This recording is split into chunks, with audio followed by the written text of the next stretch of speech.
Yes, sir. We got the ambiance. I love the ambiance, man. You're killing it. What is up, everybody? We had a hell of a crazy week 10, but we're here to break it all down for you. And as you can see, I'm always joined by Adam. But we got a special guest in the house. This is my man, Josh Hudson. And a little backstory on this one. Josh and I only met because a man named Ryan Weiss had put out a tweet looking for a guest on the show to do a mock draft. And you know how I go. You know how I go. I'm going like, man, I'll jump in any mock draft. I just want to get on and talk fantasy football, man. That's what I love to do. Love it. Josh, gracious enough to host that show. So we kind of hooked up there. Actually, and then we no. So it was actually Ryan that hosted the show. I just happened to be the guest at the time. Like, Ryan takes care of all that shit. I got so much. Dude is the luckiest man alive. Straight up. Has like, sugar mama, wife, like, takes care of him. Homeboy can just sit at home. Place his sports bets, run his fantasy shit. Yo, Ryan got it made. Ryan's got it made, man. Ryan got it made. I'm so happy to have you on, man. I've been talking to Adam about it. Like, hey, we got to get Josh on a guest spot here at some point, and I've just been a piece of shit and haven't gotten around to it. So the other day, I was like, hey. I knew there was something I had to do. Let me reach out, see if my man Josh is available. So, Josh, man, tell the people where they can find you. What are you into right now? What are you doing? What sites you running? Where can they find you on Twitter? All that good stuff, man.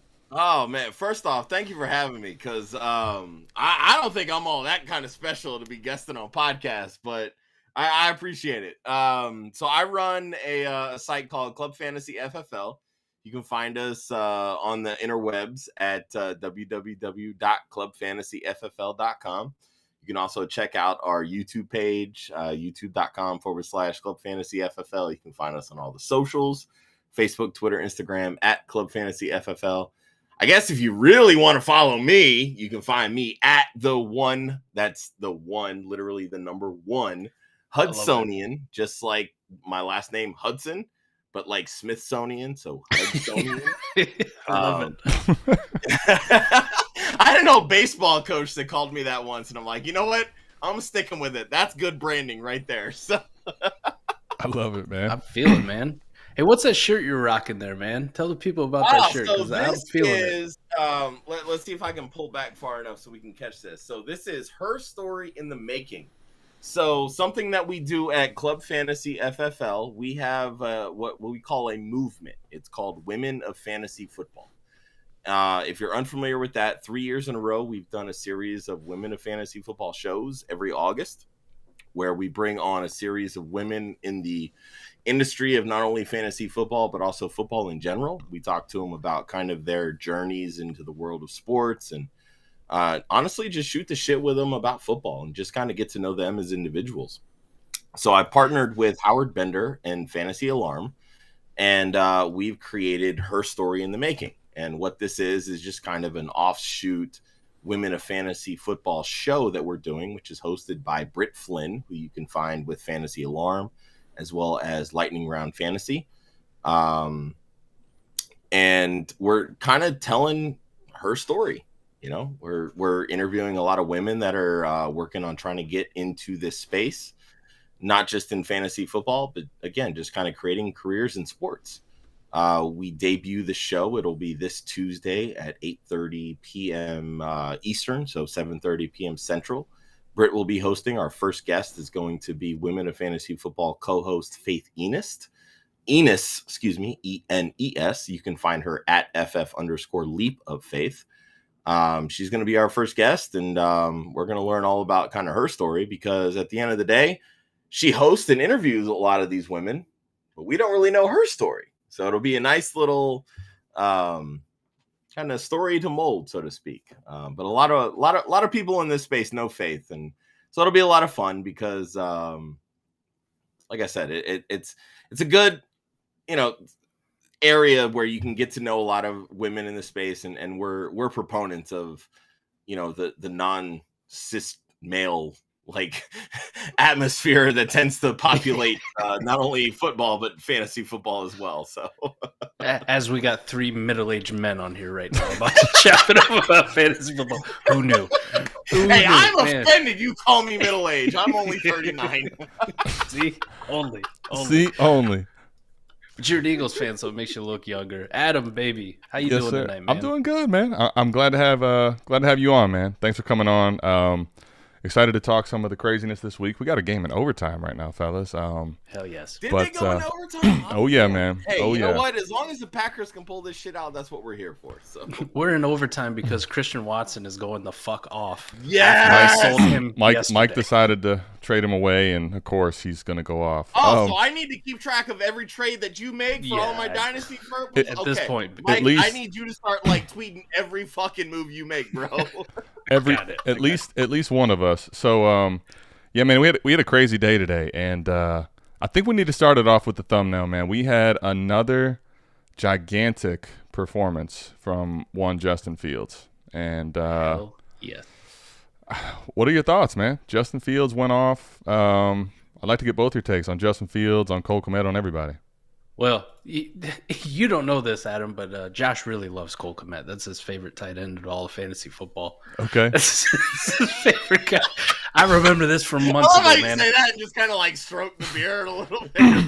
I don't forget. There we go. Let's put him on for him right here, man. Come on. Josh, you love Cole Kmet, so why don't you talk about your guy, man? This is your favorite tight end. This is going to be out in the space for everybody to see about how much you love Cole Kmet. I will gladly talk about Cole Kmet here. So, Mike, as you know, you were on our mock draft show with Ryan and myself, and Ryan and I were, and even our co-host Joe Zolo with no pun intended on Wednesdays at 7 p.m. Eastern on the Club Fantasy YouTube page. Shameless plug. We're very much not Cole Kmet fans. It's no. Part of it's because we don't think he's very good talent wise, but at the same token, Ryan and I we're just not in love with the Bears offense, right? Yeah.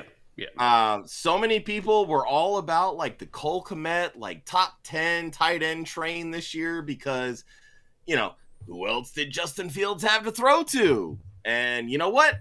That's all fine and dandy. But when you're only throwing the ball 18 fucking times a game, it really doesn't fucking matter. Let's be honest. Yes. So, going into this game, Cole Kmet had less than 30 targets in 9 games. Woof. Less than 30 targets in 9 games. Now, granted, he has now scored 3 touchdowns heading into week 10. 4. Which, hey, is great. Those 3 touchdowns have also come in the last 2 weeks. So that's been fantastic. 4. Week 10, 4 touchdowns, excuse me. Thank you, Adam. Yep. He's now scored 2 touchdowns now in week 10. And now Cole Kmet is second to, I believe, Travis Kelce in tight end touchdowns on the season. Yep. Because Cole Kmet has scored 2 touchdowns in week 10. So all this really tells me is basically what Ryan and I tried to tell everybody going into the season. This Bears offense, which essentially is replicating or comes from the Green Bay coaching tree. We have Robert Tonyan 2020. That's fair. That's actually a good comp. Mm-hmm. That's actually a good comp. Right now he's looking at what does he have? I haven't looked at the actual numbers after week 10, but we're looking at maybe 32 targets on the season for 6 touchdowns. They had another 4 catches today. 2 touchdowns. Tight end number one on the that, week. Again, that's the point I'm talking about. He has less than 40 targets on the season and 6 touchdowns. The one thing, I guess, though, for him, I do tend to agree with you, though. He's been low volume. I think a lot of that was because the Bears haven't really been throwing it a little more till recently. This was his most targets in a game at 6. So even last game he only had 2. So that's 8 targets in 2 games. He's only going to get 4 targets a game. You're really going to need touchdowns to carry, points. And everything that we've seen going just through the years, this type of volume is very unsustainable going forward. Could it work this season? Abso-fucking-lutely. Ride that fucking train. Let's fucking go. Awesome. Cool. If you want to bank on this for 2, 3, 4 years, no. I just don't see it happen. The offense is going to have to take a step forward where you bank on it. But for this year, man, I would ride out Cole Kmet, right? I wrote him off a couple weeks ago, and we kind of joked about last week, same time, same place, same fucking show about, well, maybe he's not completely dead. And then this week, again, he's tight end 1 on the week. Granted, like you'd mentioned, it's only 4 catches, 7 targets, 2 touchdowns, and that's not really sustainable. But in this tight end landscape and fantasy, outside of Kelsey and Andrews and some of these other guys, we probably just lost Zach Ertz for the season. That did not look good. I don't say that. Jesus. Ugh. Like Cole Kmet is going to be a top 8 tight end by the end of the year. And you're going to have games where he does nothing, but you're also going to have games like this. And there's a lot worse options you can have. I feel like I need to apologize a little bit to Cole Kmet. Granted, I'm with you, man, on the whole talent thing, but holy hell. let me backtrack a little bit, though, because I said 6 and 2. So they didn't have, on the site that I pulled up, they didn't have this week. So 2 weeks ago, he had 6 targets. This week, he had 7. He's got 5 touchdowns in the last 3 weeks. So the volume's going up. The touchdowns are going up. Justin Fields, speaking of... let's stop and think for a second. One of these touchdowns was a 50-yard reception. Mm-hmm.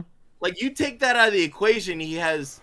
3 catches for 24 yards. For sure. That to me feels a little bit more let me say what you might expect from Cole Kmet.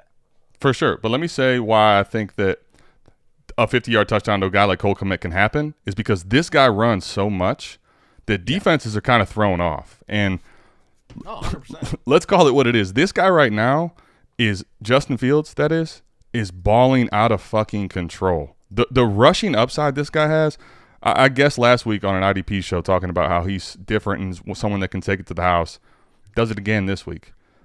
147 yards. I'm telling you right now, this guy is, unless there's an injury happens, I think he's going to break Lamar's record for rushing yards in a season. Yeah. And that's and that's with a bad start. He didn't even start well. Think about his rushing yards at the beginning of the year. 28, 20, 47. Very mediocre, right? He's gone now since then. Let's start from week 6. 88, 82, 60, 178, 147. Yo, those are video game numbers.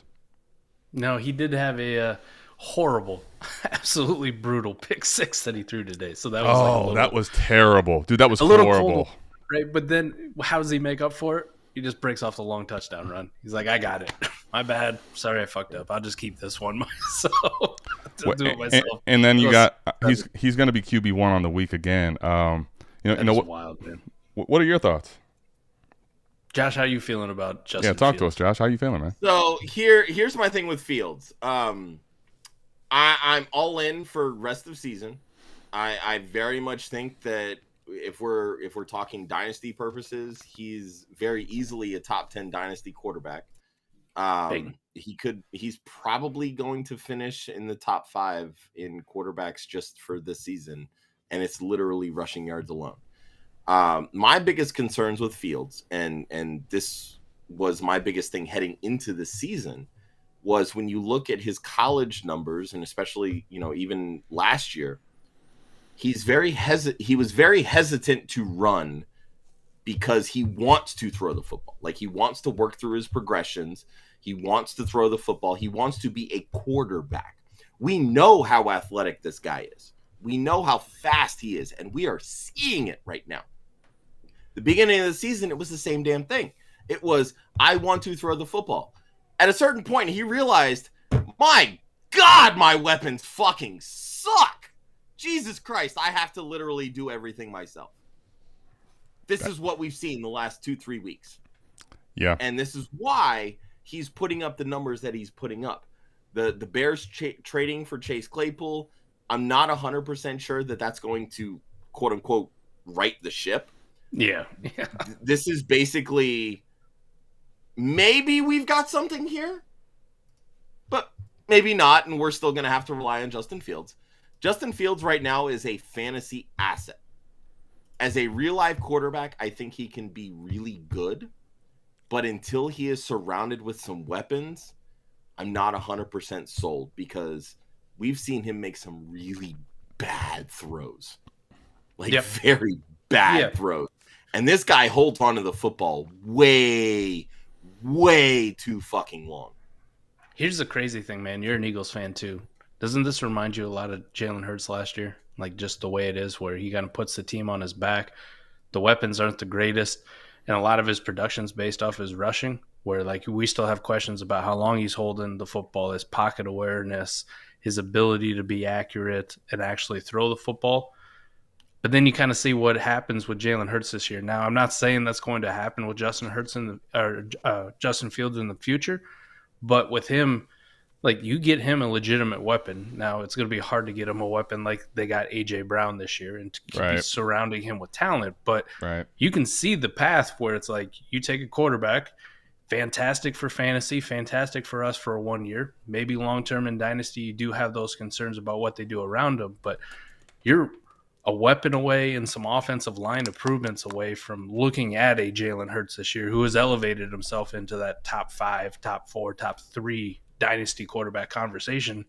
And this is a guy last year, even while he was putting up QB3 numbers, we're still questioning, like, does he have the long-term ability? And I think he kind of put that shit to bed. So when I'm looking at Fields, I'm seeing kind of the Jalen Hurts career path and the ability to do it, but with better tools, which is almost scary. Like, I wish Jalen Hurts as an Eagle fan could rip off 67-yard touchdown runs on a whim. Like, that'd be amazing. He could, and that's the thing. He very well could. But I think that the big difference for me is Jalen Hurts right now, he trusts his arm. Like, he worked a lot in the offseason to get better as a passer. Justin Fields came into this league actually better as a passer than he was as a runner. Like, we knew how athletic he was. We knew the type of speed that he had, but he just never wanted to use it. Yeah. And so what we're seeing now with Fields is him personally realizing, hey, I have these gifts and I'm okay actually leaning on these. I can do this. I don't have to sit back in the pocket and wait for my mediocre ass wide receivers to maybe probably drop a football when I can pick up 6, 7, 60 yards on my own. And he's doing it. Jalen Hurts needed to rely on his legs the first year he was in the league last year when he led the Eagles into the playoffs. This year, you are seeing the growth of Jalen Hurts as a passer because his rushing yards are exponentially lower than what they were in the previous years. Yeah. He's not running nearly as much because he has the weapons to throw to, because he has the time to sit back in the pocket and say, you know what? I can find my guy, and I trust my guy. Get the ball to A.J. Brown. Just imagine if the Bears get a competent offensive line and actually find themselves a wide receiver 1 next year. Dude, Justin Fields to the fucking moon. Let's be honest. There we go, baby. Yeah, Justin Fields is one of the only guys, though. And I mean, to your point, you're right. Hurts hasn't run as much these last several games, but he has had, this year, 4 games where he's had over 10 carries. He had 9 the week prior. Like, he still run it. But I think the difference, especially with Fields, is like Fields today, right? He ran that one. It was a short power run, and he took that dude into the end zone when he did that. But where he really got another huge boost on his rush again today is he can take a 60-yarder. Like, it's very rare for quarterbacks to be able to do that. and Justin Fields has proven in 2 games in a row that he can make a pedestrian run a touchdown, that can save a quarterback that's having a bad fantasy game. Like, understand that. If a guy has a 60, 50-yard run that's for a touchdown, you're talking about 6 points on the ground plus another 5 or 6 in the yardage. Like, that's literally 12 points. Sometimes there's quarterbacks that are in the 20s. You got 12 in a play. Like, that's where he goes next level. Real Adam, quick, let me ask you quickly ahead, on buddy. the other side of the football. On the other side of the football, well, you talking DeAndre here? Swift, man. Yeah, I'm already pulling it. Yeah. 7 touches, man. Again. Plus matchup, Bears defense, god awful, horrible. 7 touches for DeAndre Swift. Yeah. Like, where are you at with him, man? Long-term dynasty, I mean, I think we can just kind of write him off for the foreseeable future in season-long leagues, fantasy. It's just he's not doing enough for you. If he doesn't get that touchdown today, he is god awful. He does absolutely nothing. I honestly don't know, like, if we'll see more usage in the coming weeks, if he's going to be fully off the injury report this week. But, like, here's the thing. I don't know what the hell the reason is, but if they're utilizing him where he's going to get – I mean, when's the last time he got 10 touches? Like, and that's not even asking for a lot. Week 1, I feel like. Week 1, it seems like the last time, man. But that's my point. So let me just make sure that's probably right. It's like Justin Jackson. Okay, so he did it. He ended up having 5 rushes. He had 5 rushes and 5 catches week 2. Then week 3 he got hurt. But the point is, it's been week 2 since he's had 10 touches. I don't even care. Today he wasn't efficient. He just got the touchdown. I don't even care if he's as efficient as we think he can be. The number 1 in yards created per touch and yards per touch. Someone that's not getting 10 touches as a running back, you can't start them week in and week out. Like, it doesn't matter how good he is. Until we see I it. just like, made a move in just Dynasty in one league where I'm competing. It's a 10-team Superflex. And I pulled the trigger. I traded Swift and a 2024 third for DK Metcalf and a 2023 third. So it was basically an even swap just to get an upgraded wide receiver. DK that's for kind of Swift, where I'm man. at. Adam, with the shift in like running back aspect, like I don't hate that. No, I don't. I don't either. I think the thing is, at this point, I'd rather just have DK. Not only does he give me more this season, he's also a wide receiver, man. That's what and that's kind of where I'm at. Like, DK just signed his extension. I mean, I don't love his quarterback situation because I mean, for all I know, like Geno Smith's going to turn into a pumpkin in 2023. But like, he's doing great right now. He might have today. He tried. He definitely tried today for about 3.5 quarters. Right? I like that pivot. Listen, if you wanted to hold on to Swift, but the problem is this year, like my 1-2 in that league, just for reference sake. So yeah, I mean, listen, DK is likely going to be better for you this year, and moving forward, let's even say Swift has a resurgence next year. He's a running back now in year 4 that has a lot of uncertainty based on this season, and his value in Dynasty is not going to really have a chance to go back. Yeah, is what I'm hearing. Yeah, I mean, probably. He might carry more weight, but you're honestly not wrong in that's exactly what the career arc was for him too, right? Like we saw a bunch of bursts and shit, but man, that's hard to admit. The fucking Packers about to beat the Cowboys. I love life. Let's go! How about that guy, Adam? How about that guy, Amon-Ra? Amon-Ra, man. He came back to that beast that we all thought he could be. Yeah, remember we were having the conversation last week. Like, he didn't look right since that ankle injury. He just hasn't been the Amon-Ra we know and love. He said, "Fuck all that. I got you. And then he went out with an ankle injury for a minute. I was going to say he left early in that game and came back. Like, listen, scores a touchdown. If I can be the motivation, because I got Amon-Ra in a lot of places, Mike. So I will happily talk that shit so he can throw it right in our face. There we go. My man. Moving on from that game, let's get into some other games. We probably won't be able to get to all the games this week, but let's just be honest. We don't have to talk much about my Cleveland Browns, but on the other side of the ball, this guy right here, man. Like we talk about Fields being that dude. This guy doesn't have the rushing upside, so he probably doesn't quite have the extreme ceiling. Yeah, but he still has a pretty damn good ceiling, and he has playmakers that make Tua. Where are you at, Mike? Does Tua move up after this week at all for you in dynasty rankings? Are you any more confident as you start to see this happen week in and week 100%. Out? Yeah, 100%. Right. We can't write it off as it was this bad defense or whatever. For most of the game, actually, like Jalen Waddle and Tyreek Hill didn't do a whole lot. And we're like, what the hell's happening, man? Like Denzel Ward shutting these guys down. Jalen Waddle's really not producing. Right. And then they were running the football over and over, and you're like, oh shit, it's gonna be one of those games. And then boom. That offense clicks and it goes. Tua, this offense, this coaching staff, these weapons, I'm all in on Tua, man. Like he deserves every bit of conversation that he's getting. Top 8 type dynasty quarterback. Like we just had the conversation. Do you think he's going to be in the first round of a dynasty startup next year in Superflex? 100%. There's no reason not to. Him and Fields have elevated themselves over the last few weeks into that conversation. Like it's going to take some bad play and some bad games, and they're probably going to have a couple here and there. But for the most part, man, if he keeps doing what he's doing, this is Tua to the moon, man. How you feel about Tua, Josh? Yeah, I'm with you. What do you think, Josh? Talk to us. I love me some Tua. And I'm very much against my co-host, Joe Zolo, who is very adamant that, quote-unquote, Alabama QBs suck. And I keep trying to tell him, I'm like, dude, you got to stop the helmet scouting, man. If you take out Jalen Hurts and Tua, then you might have – you might be right. Exactly. But that's 2 of the top fucking 10 quarterbacks in Dynasty. Patriots fan and has now watched Mac Jones turn into a pumpkin. Oh, so he's just getting that dusty. is part of the equation here. But, like – get out of here. Dude, he has 3 straight games with 3+ touchdowns. And he has another with over 460 yards and 6 touchdowns. Like, he is doing the damn thing. Like, this is what happens when you get your young quarterbacks efficient weapons. Like, who knew? Who knew?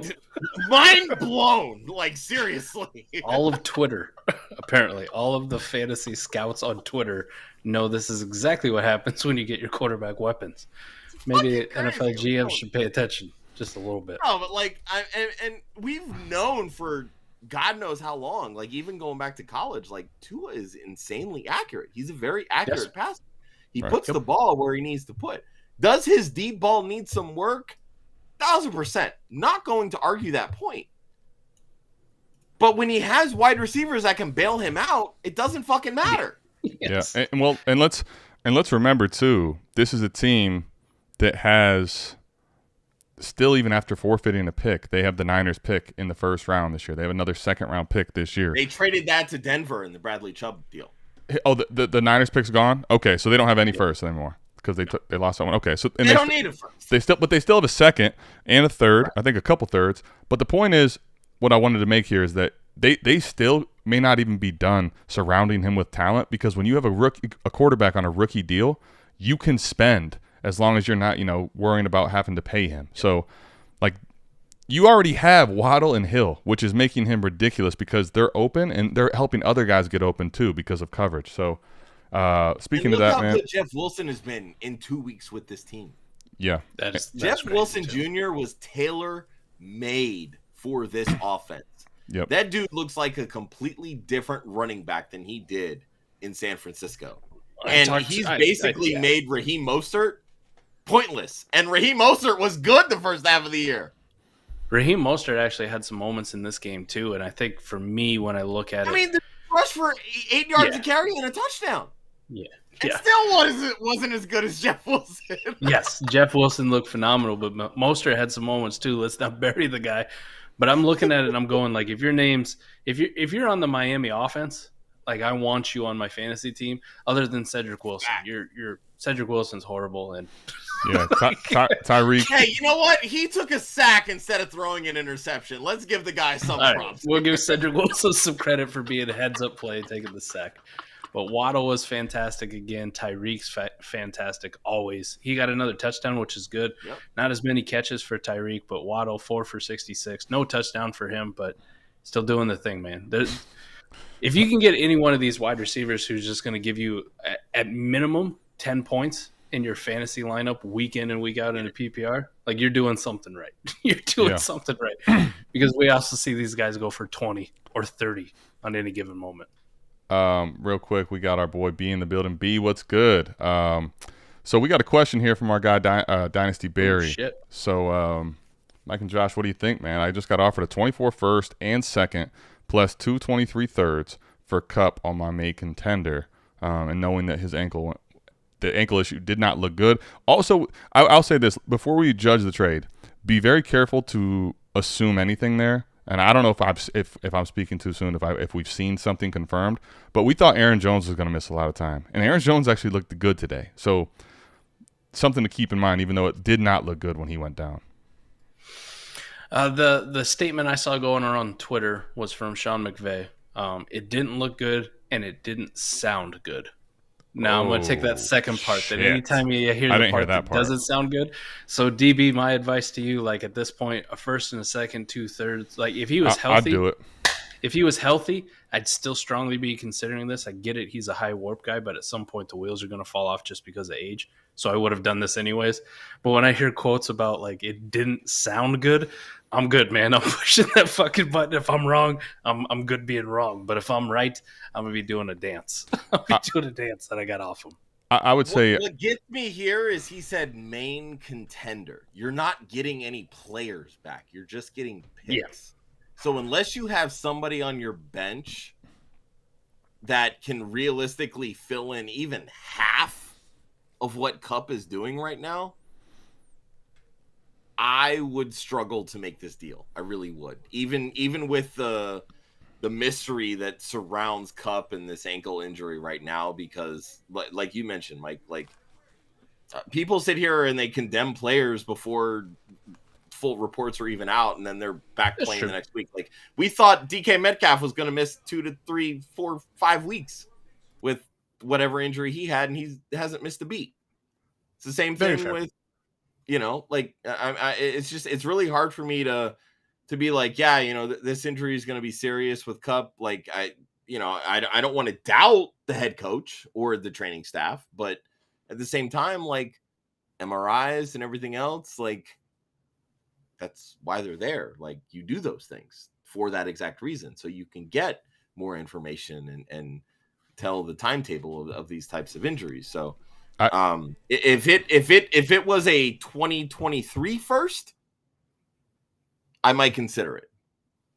But you taking a 24 first and a second, like, and the 2023 thirds, like I know this is, people like to think this is a very deep class, but there's still a lot of people that haven't declared. Actually, everybody hasn't really declared. So there's still a lot of mystery even with the rookie class. And you're not getting any realistic player back to help you contend this year. It just feels like, in a way, a sell low, in all honesty. Yeah, I think for me, I would be okay with this return, and then I would be shopping the picks or shopping other players and looking for cheaper replacement level fill-in for Cooper Kupp. And the only reason I would say that especially is because, like, I agree with you. Let's say this is a sell. It feels like a sell low today, right? And that probably does. I mean, let's call it what it is. Cooper Kupp, if he's healthy, we don't want to sell for this, even as great as Cooper Kupp is. Here's the problem. It's a sell low now, but what if we are confirmed that Cooper Kupp misses the rest of the season? You ain't getting this deal, Barry. This deal's off the table. I'd imagine, at least. So it's kind of a gamble, but because he's not young either. He's what, like 29? He's 30. 30. Yeah, he's 30. 30. Okay, even older. Yeah. I'm personally going to take this deal, run to the bank, and then deposit it, and then see what I can do with the value I've gained and move forward and replace a receiver in a different trade. But Mike, what do you think? Yeah, I'm with it. I'm taking it right now, too, just with what I know. I'm going to take the picks, and I'm not looking at it for the future. I'm looking at it for just I have more capital in something that's not injured that I can sell to somebody else. Like I can go look at all the teams that are rebuilding and be like, hey, who wants 24 first? Who wants this? Who wants a couple thirds, and seeing what I can package. Maybe something sitting on my bench that wasn't starting with some picks and move up. You're not going to get a Cooper Kupp, period. But that ship has sailed. Right. The minute he went down with the injury, if he's done for the year, like that was over anyways. You're stuck with a 0. I'm trying to get out the best I can. I'm trying to get something like 80-90% of Cooper Kupp to keep me going through the rest of the year. What's done is done. Here's what I'll say. These guys know a hell of a lot more about Dynasty than me. So listen to them. Don't sell yourself short, man. You do just fine. Listen, you do just fine. You bring up dumping Swift for DK. You're doing all right. Yeah, you bring up a good point though. If you know that your league isn't going to really value that pick, but sure. I still, even in that scenario, would just take the pick and try to figure out what I'll do to replace him later. And that's the one thing that I realized is every Dynasty league is so different. Like yes. I have one Dynasty league where I can't sell Pitts for even one first round pick. Ooh, yeah. And everybody on Twitter talks about, oh, you should be getting like 3 first-round picks for a fucking unicorn. I'm like, well, it doesn't matter if he ain't doing fucking shit his sophomore year. Like, everybody values Dynasty differently, right? It's all about what happens. I want to swap now. leagues with some of your league mates. I'll come in. I'll buy all your Kyle Pitts for first. See, Brandon makes a good point, right? You can sell on the hope of Marvin Harrison Jr. Someone will bite on that, right? Fair. And you kind of, if you can find a team at the right time that's kind of looking like they're not going to make the playoffs, you can kind of say to them, hey, I got this pick. You know, this class is loaded. These are the guys in that class. Oh, there's definitely some leagues where I'm like, all right, this is not it this year. And I'm like, look, I know everybody's loading up on 2023. I'm just going to pivot to 2024, and I'm going to load up on that class. I'm going to bank on everything and anything. I'm going to get all the first rounders, second rounders, third rounders, whatever. And that's where I'm going. Like, if I suck in 2023, okay, hopefully some of my players pop. Like, this is the class that I'm buying into. Like, sometimes you have to make that move because there are other people in your league that are banking on the 2023 class. So sometimes you have to just be like, all right, I got to pivot off of that because I'm not going to get what I want from this 2023 class more often than not.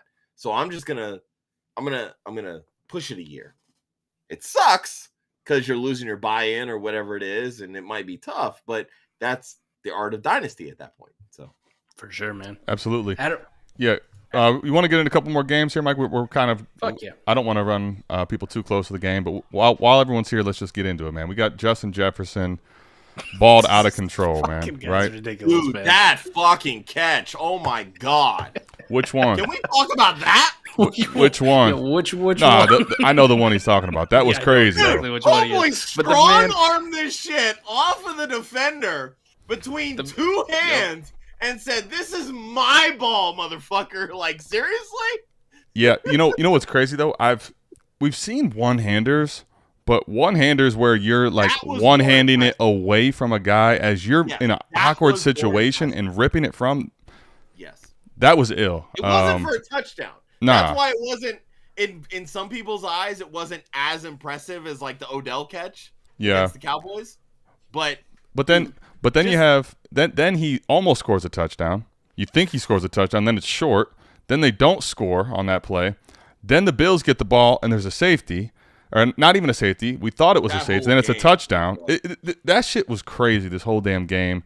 Any thoughts on him? And also Dalvin Cook had a nice game as well. You know the conversations we were having in the offseason about who's wide receiver one in Dynasty, Chase or Jefferson, and it was like we were always kind of like the in-between, Chase has done some really nice things, but look at what Jefferson's done. Geez, he's amazing. But Jefferson has the worst quarterback, and Chase gets Burrow. And we kind of went back and forth about this whole time about who's Dynasty wide receiver one, and it really didn't matter. Like, it really didn't matter. Just pick a guy. Adam, I think like after these last couple of games with Jefferson, what you've seen him do with Kirk Cousins or no Kirk Cousins, it doesn't fucking matter. Justin Jefferson is really good at football. Like, I think he's Dynasty wide receiver one. Chase is a close second, man, but you're not here. You're not on the field. You're not producing. Sorry. Sorry, man. Yep. You lost your spot. You lost your spot. Well, that's just the way it is. Let me real quickly while we have that discussion. Because we saw this same conversation happening for this guy right here until he came back, right? Them people, man. Why did everybody write JT off, man? He got hurt. Yeah, First off, he's a running back. That's the answer. That's the correct answer. But yeah, that is the correct answer. Tom, we appreciate it, man. Thanks for the screen look, love. We got fly meat word. Okay. Oh, fly meat wad. Fly meat wad. Love this. I love these names. He's got Fields, Watson, Lamar. He's saying if tearing down to Lance, what are you asking on top? You're rebuilding, dude. You're rebuilding and retooling with three great quarterbacks. I don't think I'm touching these guys. Do not move for Lance. Keep those three guys right there. But here's the thing: if you're gonna go down to Lance for one of these three, because Watson's about to come back, they're all top 7, 8 quarterbacks in Dynasty. Like, you better be, if you're gonna do this, you better be getting a serious haul back. Like, you're not just getting Lance, you're getting a couple first too. Think of the leverage you have your league in a bind too. You got them by the balls. You're talking top 8 quarterbacks. Yeah, you get exactly. Well, you have them by the balls. Here's the thing: you have 3 of the top tier quarterbacks. You have 3 of the young top tier quarterbacks. Yes, and you have 3 of the most mobile top tier quarterbacks. Yes. You have 3 of what everyone wants in Dynasty. Nah.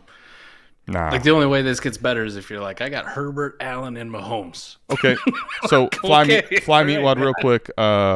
What's the settings here? Are we talking best ball, deep starters, start 9? That does matter for me. But like generically, Mike, is 2 first and Lance enough for one of these guys? I do 2 first and Lance for any of them at this point. Those 2 first, as long as they weren't like guaranteed late or anything like that. But I will take the 2 liquid first. I'm going to roll out 2 of these guys, Lamar and Fields, or Watson and Fields, or Fields and Lamar. It doesn't matter. Next question. Let's say I'm going to have Trey Lance as my pivot. I'm going to bank on him actually doing something next year. And I'm going to have 2 future firsts, which I'm going to go use to buy a really good receiver. And now my team looks like Fields, Lamar, Lance, and Jalen Waddle, or Amon-Ra St. Brown, or T. Higgins, or whoever the fuck it is. And now I feel even better. Oh, Barry got that deal done. Way to go, Barry. Proud of you, buddy. I'm glad you took their advice and not mine. Real quick, Mike, on that last question. If you're going to do that, which is the quarterback you're doing for the 2 firsts? Doesn't matter, whoever they'll pay more for. All right, fair enough. So whichever like one that I was about to say, I'm going to weigh in only because I know you 2 are a hell of a lot smarter than me, but I would be looking to deal Watson in that instance. And honestly, I would take 1 first and Lance for Watson. Let's stop and think about this real quick for Watson. When was the last time he played football? Yeah. 2 years ago, basically. Like, there's a lot of questions surrounding technically Watson. In the preseason. Well, yeah. And let's be honest, he did not look very good, okay? Yeah. And this is somebody also who really does not use his legs the way that an athletic quarterback we feel should. True. So I think that there's a lot to be desired with Watson, especially in a Kevin Stefanski offense that is not one to want to throw the football for 4,000 yards. I just, like, if you want to bet on Lance, trade Watson and be done with it and get whatever you can in that deal, I would absolutely hang on to Fields and Lamar. Lamar is about to cash the motherfucking cow right now. Like, homeboy is about to get paid more than any quarterback you've ever seen ever. I will say this though. I'm with you in theory on this. I'll say this. This setting for me, Fly Meatwad, does change it a touch for me. Start 9 lineup is basically in Superflex the most ridiculous quarterback thirsty format. Low. Yeah. So, if you think about it, you got 2 quarterbacks versus 7 skill players, right? So when you have 3 of the elite ones like that, so not only do you have backup and security for yourself, but you also take that away from everybody else in a format that really is dependent on that scoring for Superflex. Yeah.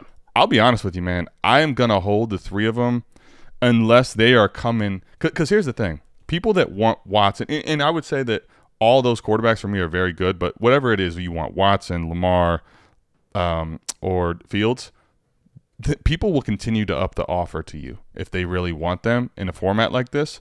I would just make them show you how bad they want that quarterback. I think you can. Oh, I would be blowing up the league chat like, hey, this is the offer that I got. Who's coming with more? Yeah. I would be trolling everybody because I'm not looking to sell. But I'm going to be that guy at that point.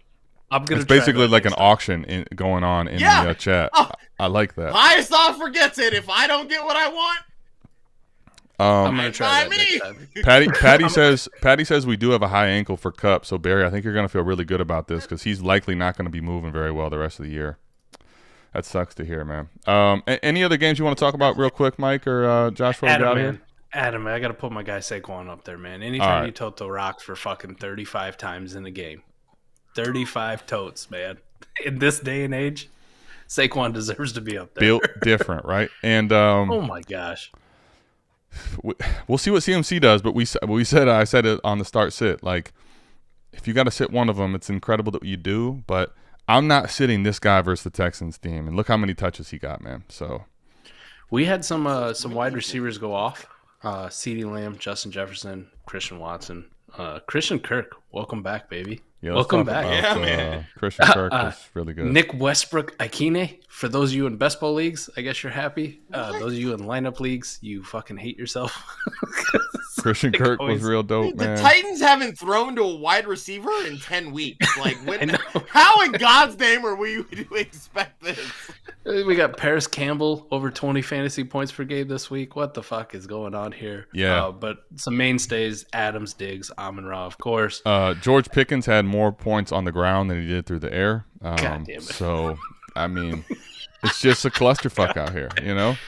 Running backs, though, man. How many do we have? 1, 2, 3, 4, 5, 6, 7, 8 running backs go over 20 fantasy points this week? Hello. Welcome back, JT, right?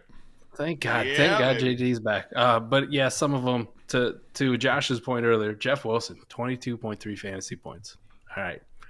I told people to go buy Jeff Wilson. I didn't mean like this. I didn't think this was going to happen. Holy shit. Yeah.